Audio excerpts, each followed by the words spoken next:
Hello students, sociology classes में आप सबका स्वागत है। आज हम इस वीडियो में समाजशास्त्र की उपयोगिता के बारे में पढ़ेंगे। समाजशास्त्र हम क्यों पढ़ें, समाजशास्त्र पढ़ने के पश्चात हमारे अंदर क्या परिवर्तन आएंगे, इस सब्जेक्ट का एक व्यक्ति को, एक समूह को, एक समाज को क्या क्या लाभ है, उसके बारे में हम डिटेल से यहाँ पर स्टडी करेंगे। तो सोशियोलॉजी जो है उसकी जब हम अध्ययन करते हैं तो उससे हमें दो तरह के बेनिफिट होते हैं। इसका महत्व को हम दो भागों में बांट सकते हैं, सैद्धांतिक और व्यवहारिक। तो यहाँ पर हम डिटेल से इसके बारे में जानेंगे। समाजशास्त्र की उपयोगिता या महत्व, इम्पोर्टेंस ऑफ सोशियोलॉजी, इम्पोर्टेंस भी हम कह सकते हैं और यूटिलिटी ऑफ द सोशियोलॉजी भी हम कह सकते हैं। तो देखिए, समाजशास्त्र का संबंध है वो समाज से है। तो समाज के बारे में व्यक्ति सैद्धांतिक ज्ञान प्राप्त करने के साथ साथ उस ज्ञान को व्यावहारिक रूप में प्रयोग करना भी सीखता है। तो इससे समाजशास्त्र के अध्ययन से व्यक्ति को समाज के बारे में सैद्धांतिक और व्यावहारिक दोनों तरह का लाभ होता है। सोशलॉजी की स्टडी है वो विकसित देशों के साथ साथ अलग विकसित देशों के लिए भी लाभदायक है, क्योंकि सभी की अपनी अपनी समस्याएं होती है और समाजशास्त्र के माध्यम से उनको अच्छी तरह से समझा जाना जा सकता है और उनका समाधान भी किया जा सकता है। तो यहाँ पर हम बात करेंगे समाजशास्त्र की उपयोगिता और महत्व के बारे में। तो इसकी उपयोगिता को, महत्व को हम दो भागों में अलग अलग डिवाइड करके आसानी से समझ सकते हैं। तो इसका देखिए, पहला भाग सैद्धांतिक उपयोगिताएं। सैद्धांतिक उपयोगिताएं, जैसा कि इसके नाम से ही स्पष्ट है, केवल सिद्धांतों तक सीमित है। इसका मतलब यह केवल हमारे ज्ञान में वृद्धि करती है। इससे हमें सैद्धांतिक ज्ञान होता है और उसी ज्ञान को जब हम व्यावहारिक रूप में लागू करते हैं तो व्यावहारिक उपयोगिताएं कहलाएगी। अब पहली जो इसकी सैद्धांतिक उपयोगिता है वो समाज का ज्ञान। समाजशास्त्र से हम व्यक्ति को समाज के बारे में समुचित ज्ञान प्राप्त होता है। इससे व्यक्ति विभिन्न सामाजिक संस्थाओं के बारे में, सामाजिक समूहों के बारे में, सामाजिक परिवर्तन के बारे में, सामाजिक संघर्ष के बारे में, या जो समाज के अंदर संगठनात्मक और विघटनात्मक तत्व है उनको अच्छी तरह से जान पहचान लेता है, उनके बारे में विस्तृत ज्ञान उसे हो जाता है। समाज की शब्दावली का ज्ञान, समाजशास्त्र का एक अन्य महत्वपूर्ण सैद्धांतिक महत्व ये है कि इससे विभिन्न सामाजिक शब्दावलियों के बारे में व्यक्ति अच्छी तरह से जान जाता है। जैसे परिवार क्या है, समूह क्या है, वर्ग क्या है, परंपराएं क्या है, जाति क्या है, प्रजाति क्या है, रीति रिवाजें क्या है, विवाह क्या है, जाति, धर्म, इन सब के बारे में जो ये उदाहरणा है, ये जो शब्दावली का मतलब जो ये शब्द है, इनके बारे में व्यक्ति अच्छी तरह से जान जाता है तो उसके ज्ञान में वृद्धि भी होती है। दूसरा है वैज्ञानिक, इसके पश्चात आएगा वैज्ञानिक दृष्टिकोण का विकास। समाजशास्त्र में जब किसी भी सामाजिक घटना या समाज से रिलेटेड किसी भी व्यवस्था का अध्ययन किया जाता है तो वो वैज्ञानिक विधियों के माध्यम से क्रमबद्ध तरीके से, चरणबद्ध तरीके से, वस्तुनिष्ठता के आधार पर उसका अध्ययन किया जाता है। तो इससे व्यक्ति का दृष्टिकोण है, जो सोचने समझने का नजरिया है, वो वैज्ञानिक बनता है, क्योंकि समाज का अध्ययन कल्पना के आधार पर या आस्था या विश्वास के आधार पर न करके वैज्ञानिक विधियों से इसका अध्ययन किया जाता है, जिससे व्यक्ति के व्यवहार में वस्तुनिष्ठता या निष्पक्षता भी आती है और साथ साथ में उसका दृष्टिकोण है वो वैज्ञानिक भी होता है। पूर्वाग्रहों एवं अंधविश्वास का अंत। पूर्वाग्रह क्या होते हैं? किसी के बारे में पहले से ही धारणा बना लेना। वो अच्छी धारणा भी हो सकती है और गलत धारणा भी हो सकती है, परंतु उसका जो पूर्वाग्रह के आधार पर हम किसी का अध्ययन करेंगे तो वो अध्ययन निष्पक्ष नहीं हो पाएगा। और पूर्वाग्रह के बारे में कब तक हमारे अंदर पूर्वाग्रह रहेगा? जब तक उस वस्तु के बारे में हमें पूरी तरह से ज्ञान नहीं हो जाता है। यदि किसी सामाजिक घटना के बारे में हमें पूर्णतः ज्ञान है तो हमारे पूर्वाग्रह अपने आप समाप्त हो जाएंगे और हम समाज की वास्तविकता को जान पाएंगे। इससे समाज में फैले अंधविश्वास है वो भी दूर होता है। तो समाजशास्त्र की एक महत्वपूर्ण उपयोगिता ये है कि व्यक्ति को वास्तविक ज्ञान से अवगत करवाता है, सच्चाई का पता लगाता है, यथार्थता से वो रूबरू होता है, जिससे व्यक्ति के पूर्वाग्रह या पूर्व की जो धारणाएं हैं वो और अंधविश्वास है वो समाज से मिटता है। क्योंकि इसमें व्यक्ति कोई भी यदि अंधविश्वास है तो उसके पीछे जो तर्क है उसको खोजने का प्रयत्न करता है। विस्तृत दृष्टिकोण, अब व्यक्ति जब समाज शास्त्र का अध्ययन करेगा तो उसे समाज के बारे में विस्तृत ज्ञान होगा, उसकी सोच विकसित होगी, क्योंकि अब वो संकुचित नहीं रहा, उसको समाज के बारे में पूर्णतः ज्ञान हो गया, क्योंकि वो केवल मात्र अब अंधविश्वास के ऊपर निर्भर नहीं है। उसने समाज के जितने भी सामाजिक तथ्य हैं उनकी वास्तविकता का पता लगाया, उनके तर्क का पता लगाया, उसके ज्ञान में वृद्धि हुई, जिससे उसके सोचने का जो दृष्टिकोण है, उसका जो दृष्टिकोण है वो काफ़ी विस्तृत होगा और वो वैज्ञानिकता के आधार पर सोचना शुरू कर देगा। सामाजिक परिस्थितियों के अनुकूलन, क्योंकि समाजशास्त्र के अध्ययन से व्यक्ति विभिन्न समाजों के रीति रिवाजों, परंपराओं, प्रथाओं, उनके रहन सहन, उनकी संस्कृति से अवगत हो जाता है। अतः व्यक्ति किसी भी समाज में किसी भी परिस्थिति में जब रहता है तो वो उसके साथ अनुकूलन या सामंजस्य बैठा लेता है, क्योंकि उन्हें उन चीज़ों के बारे में पहले से ही ज्ञान होता है। सामाजिक समस्याओं का ज्ञान, समाज के अंदर बहुत सारी समस्याएं हैं, जैसे मद्यपान या नशाखोरी हो गया, वृद्धजनों की समस्याएं हो गई, महिलाओं पर अत्याचार हो गया, कन्या भ्रूण हत्या हो गया, इसके साथ साथ लैंगिक भेदभाव, गरीबी, दहेज प्रथा, वेश्यावृत्ति, बाल अपराध आदि विभिन्न सामाजिक समस्याएं होती है। अब जब हम समाजशास्त्र पढ़ते हैं तो उन सभी सामाजिक समस्याओं के कारणों के और उनका क्या समाधान हो सकता है, इन सब के बारे में हमें ज्ञान हासिल हो जाता है। तो सामाजिक समस्याओं को जानने पहचानने में समाजशास्त्र हमारी मदद करता है। सामाजिक परिवर्तन का ज्ञान, समाजशास्त्र सामाजिक परिवर्तन को जानने में भी हमारी मदद करता है, क्योंकि समाज शास्त्र है वो एक प्रगतिशील या आगे बढ़ने वाला विषय है।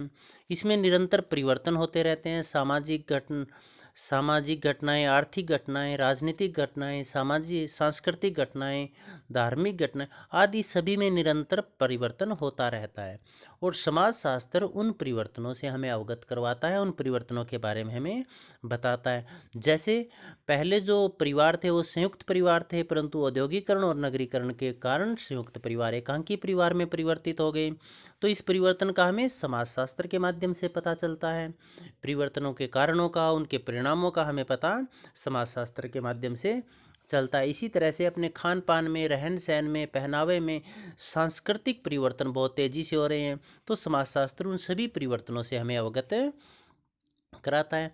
इसके पश्चात आएगा सामाजिक नियमों का ज्ञान, क्योंकि व्यक्ति समाज के अंदर एक अच्छा प्राणी तभी बन सकता है यदि वो सामाजिक नियमों और मूल्यों को जानता है और उसके अनुसार अपनी भूमिका निभाता है। तो समाजशास्त्र उन सामाजिक नियमों से जो समाज में संगठन या एकता पैदा करते हैं, जो विघटन या समाज के तोड़ने के कार्य को रोकते हैं, उस पर विराम चिन्ह लगाते हैं, ऐसे नियमों से व्यक्ति को अवगत कराता है। व्यक्ति ऐसे नियमों को सीखता है और जानता है, जिससे समाज के अंदर एकता और संगठन बना रहता है। पारिवारिक जीवन एवं संगठन का आधार, समाजशास्त्र पारिवारिक संगठन बनाए रखने में मदद करता है, परिवार को बिखरने नहीं देता, क्योंकि समाजशास्त्र के माध्यम से व्यक्ति अपनी भूमिका को अच्छी तरह से निभाना जानता है और उसे पता चल जाता है कि हमें किन किन रीति रिवाजों और रस्मों को किस तरह से निभाना है, हमारे परिवार के प्रति कौन कौन से कर्तव्य हैं। यदि वो सही कर्तव्यों का निर्वाह करता है तो पारिवारिक जीवन सुखमय रहेगा और परिवार बिखरने से बच जाएंगे और संगठन का आधार भी रहेगा, परिवार संगठित रहेगा।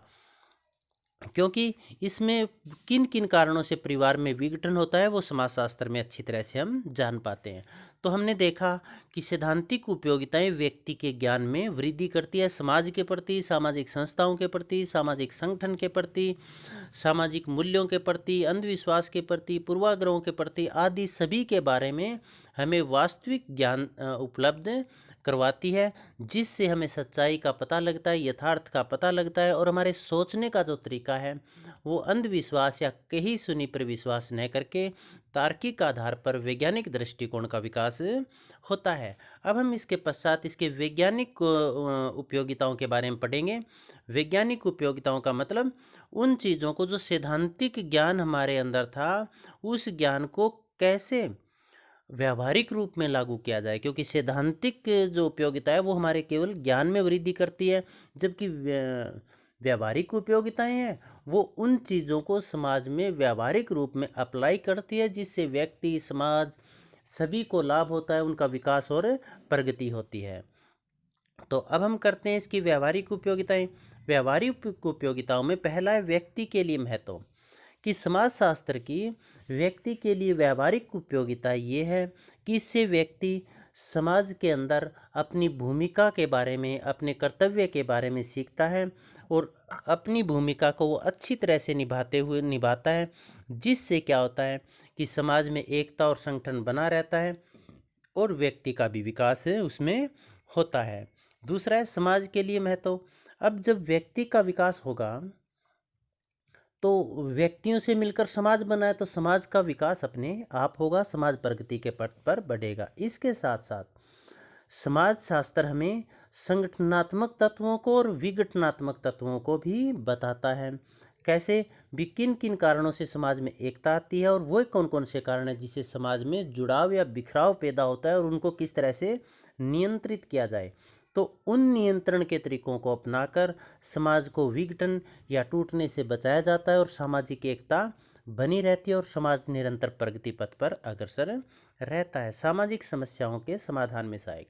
समाज शास्त्र हमें केवल सामाजिक समस्याओं के बारे में ज्ञान प्रदान ही नहीं करता है, बल्कि उन सामाजिक समस्याओं का समाधान भी प्रस्तुत करता है हमारे सामने भी। उन सामाजिक समस्याओं का समाधान क्या हो सकता है, फिर समाज सेवकों के द्वारा, सरकार के द्वारा, अदालतों के द्वारा, पुलिस के द्वारा आदि के माध्यम से, समाज शास्त्रियों के द्वारा जो शोध के माध्यम से कारणों का पता लगाया जाता है, तो उन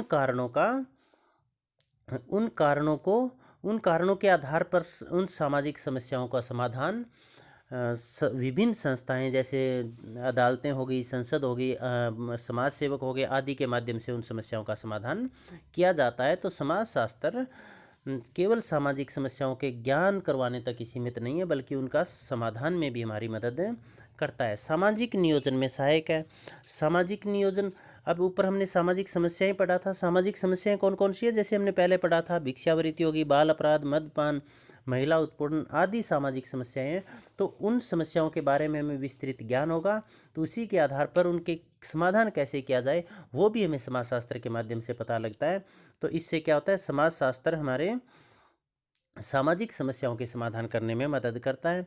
इसके पश्चात सामाजिक नियोजन में सहायक है। सामाजिक नियोजन का मतलब क्या होता है, जब समाज के अंदर हमारे कुछ उद्देश्य है, जैसे सामाजिक एकता स्थापित करना, आपसी सामंजस्य, प्रेम भाव स्थापित करना, झगड़ों को कम से कम करना, इन उद्देश्यों की प्राप्ति सामाजिक नियोजन के द्वारा ही संभव है। पहले से प्लानिंग करके ही संभव है, और प्लानिंग पूर्व ज्ञान के आधार पर किया जाएगा। और पूर्व ज्ञान हमें कैसे होगा, समाजशास्त्र के माध्यम से होगा। तो समाजशास्त्र सामाजिक विकास और प्रगति के लिए नियोजन में हमारी मदद करता है। नीति निर्माण में सहायक है। ये ऊपर वाले पॉइंट पे मिलता जुलता ही है, क्योंकि समाज शास्त्रियों का समाज से संबंधित जो विकास करने का उद्देश्य है वो केवल उसका सैद्धांतिक ज्ञान उपलब्ध करवाते हैं। नीति निर्माण का कारण किसका है, राजनीतिज्ञों का है, प्रशासकों का है, समाज सुधारकों का है, संसद का है, विधानमंडल का है। तो वो उन ज्ञान के आधार पर, उनके द्वारा प्रोवाइड करवाए गए ज्ञान के आधार पर वो नीति निर्मित करते हैं, उसी के आधार पर नीति निर्माण करते हैं। तो समाज शास्त्र समाज के विकास के लिए नीति निर्माण में भी हमारी मदद करता है। इसके पश्चात राष्ट्र निर्माण में सहायक है। समाजशास्त्र विभिन्न समस्याओं जैसे आतंकवाद हो गया, गरीबी हो गया, जातिवाद हो गया, विभिन्न तरह के अपराध हो गया, इन समस्याओं का समाधान हमारे सामने प्रस्तुत करता है। और साथ साथ में ये भी बताता है भी कौन से तत्व विघटनात्मक तत्व हैं और उन तत्वों का किस तरह से निवारण किया जाए। तो प्रत्येक व्यक्ति ऐसे कार्य करता है जिससे सामाजिक विघटन कम से कम हो और सामाजिक संगठन पैदा हो। तो इस तरह से लोगों में राष्ट्र प्रेम की भावना का संचार होता है और राष्ट्र निर्माण में जो बाधाएं हैं, जैसे आतंकवाद हो गया, गरीबी हो गया, विभिन्न सामाजिक समस्याएं होगी, उन बाधाओं को दूर करके राष्ट्र निर्माण में मदद करता है। इसके पश्चात अंतर्राष्ट्रीय सद्भावना बढ़ाने में सहायक है, क्योंकि समाजशास्त्र के माध्यम से हम केवल अपने देश तक ही सीमित नहीं है, विभिन्न देशों के संस्कृति के बारे में, रहन सहन के बारे में, खान पान के बारे में, सामाजिक प्रगति के बारे में हम जानते हैं। और आजकल औद्योगिकरण हुआ, नगरीकरण हुआ, या फिर संचार के उन्नत साधन उपलब्ध हुए, इससे तो पूरा विश्व एक गांव की तरह बन गया है। तो इसमें विभिन्न संस्कृतियों का, विचारों का, खान पान का, पहनावे का आपस में आदान प्रदान होता है। तो प्रत्येक व्यक्ति एक दूसरे का सम्मान करता है और अंतर्राष्ट्रीय विश्व बंधुत्व या सद्भावना की भावना प्रत्येक व्यक्ति के अंदर बढ़ती है, जिससे अंतर्राष्ट्रीय सहयोग और विश्व शांति है उसमें लाभ होता है। व्यावसायिक महत्व, व्यावसायिक महत्व का मतलब है समाजशास्त्र की अनेक शाखाएं, जैसे शिक्षा का समाजशास्त्र हो गया, कानून का समाजशास्त्र हो गया, अपराध का समाजशास्त्र हो गया। इनमें प्रत्येक अलग अलग विषय के रूप में समाजशास्त्र को समझने में मदद की है। तो इसका व्यावसायिक महत्व भी काफ़ी है, क्योंकि अपराध समाजशास्त्र में व्यक्ति किस तरह से अपराध करता है, कौन कौन सी परिस्थितियां अपराध करने के लिए मजबूर करती है, या फिर उस पर कैसे नियंत्रण स्थापित किया जाए, इस तरह का पता लगता है। मैं शिक्षा का समाजशास्त्र का मतलब, समाजशास्त्र का मतलब उस व्यवसाय में लगे विभिन्न लोगों के आपसी संबंध। तो ये प्रत्येक व्यवसाय में आपसी संबंधों को जानने में, कैसे वो संगठित रह सकते हैं, किस तरह से वो अच्छा कार्य कर सकते हैं, इसमें मदद करता है। समाज सेवकों के लिए महत्व, समाजशास्त्र के समाज सेवकों के लिए बहुत अधिक महत्व है, क्योंकि समाज सेवकों का उद्देश्य क्या, अधिक से अधिक लोगों की सेवा करना या भलाई करना। वो लोगों की भलाई कब कर पाएंगे, जब उन्हें पता लगेगा भी समाज में कौन कौन सी समस्याएं हैं, कौन कौन से वंचित वर्ग हैं, उनको किन चीज़ों की आवश्यकताएं हैं। तो ये सारा ज्ञान उन्हें समाजशास्त्र उपलब्ध करवाता है। तो समाज सेवकों के लिए जो समाजशास्त्र है उसका बहुत अधिक महत्व है। तो हमने देखा समाजशास्त्र का केवल एक व्यक्ति के लिए महत्व न होकर पूरे देश के लिए, या हम यूँ कहें कि पूरी दुनिया के लिए इसका महत्व है। ये पूरी दुनिया को जान पहचान कर उसमें आपस में संगठन और एकता पैदा करके, उन्हें के बारे में ज्ञान हासिल करके सैद्धांतिक और व्यावहारिक दोनों तरह का ज्ञान हमें उपलब्ध करवाता है, जिससे पूरा विश्व एक समाज के रूप में आगे बढ़ सके, संगठित रह सके, प्रगति पथ पर बढ़ सकते, और मानवता है वो सुख शांति से अपना जीवन यापन कर सके। तो ये इसके महत्व थे। अब इसके पश्चात हम थियोरेटिकल इम्पोर्टेंस, किस तरह से क्वेश्चन लिखा गया, एक्सप्लेन किया गया है, वो आप थोड़ा सा एक बार देख लीजिएगा। तो यहाँ पर समाजशास्त्र के अर्थ को बताते हुए इसकी उपयोगिता या महत्व को समझाएं, क्वेश्चन आएगा। Bye defining the meaning of the sociology describe it's utility और इम्पोर्टेंस। अब देखिए यहाँ पर समाजशास्त्र का संबंध समाज से है। समाजशास्त्र में सामाजिक संबंधों एवं मानवीय प्रक्रियाओं का अध्ययन किया जाता है, इसलिए समाजशास्त्र न केवल एक व्यक्ति के लिए इसका महत्व है, बल्कि संपूर्ण समाज के लिए महत्वपूर्ण है। समाजशास्त्र की उपयोगिता अल्प विकसित देशों से होते हुए विकसित देशों तक फैली है। यह न केवल सैद्धांतिक ज्ञान प्रस्तुत करता है, बल्कि व्यावहारिक रूप से भी यह काफ़ी महत्वपूर्ण है। इसी आधार पर समाजशास्त्र की उपयोगिता को दो भागों में बांटा गया है: समाजशास्त्र की सैद्धांतिक उपयोगिताएं और व्यावहारिक उपयोगिताएं। सैद्धांतिक उपयोगिताओं में पहला आएगा समाज का ज्ञान। समाजशास्त्र के समाज के अध्ययन से व्यक्ति को समाज, सामाजिक संरचना, सामाजिक परिवर्तन, समाजीकरण, सामाजिक नियंत्रण, सामाजिक संगठन और विघटन व विभिन्न सामाजिक समस्याओं, संस्थाओं आदि का ज्ञान प्राप्त हो जाता है। मतलब संपूर्ण समाज का ज्ञान समाजशास्त्र से होता है। समाज की शब्दावली का ज्ञान, विभिन्न समाजशास्त्र के अध्ययन से विभिन्न समाज से संबंधित शब्दों जैसे समूह, वर्ग, जाति, परिवार, रीति रिवाज आदि का स्पष्टीकरण हो जाता है। भी इनका क्या अर्थ है वो हमें पता लग जाता है। अब इसके पश्चात आप देखिएगा वैज्ञानिक दृष्टिकोण। तो इसमें समाजशास्त्र में विभिन्न पहलुओं का क्रमबद्ध रूप से वैज्ञानिक विधियों के प्रयोग से पूर्णतः वस्तुनिष्ठता से इनका अध्ययन किया जाता है, जिससे अध्ययनकर्ता में वैज्ञानिक दृष्टिकोण का विकास होता है। पूर्वाग्रह, अंधविश्वास का अंत। वैज्ञानिक दृष्टि का विकास हो जाने पर व्यक्ति में तार्किक आधार पर सोचने व समझने की क्षमता में वृद्धि होती है, जिससे पूर्वाग्रहों एवं अंधविश्वास का अंत होता है।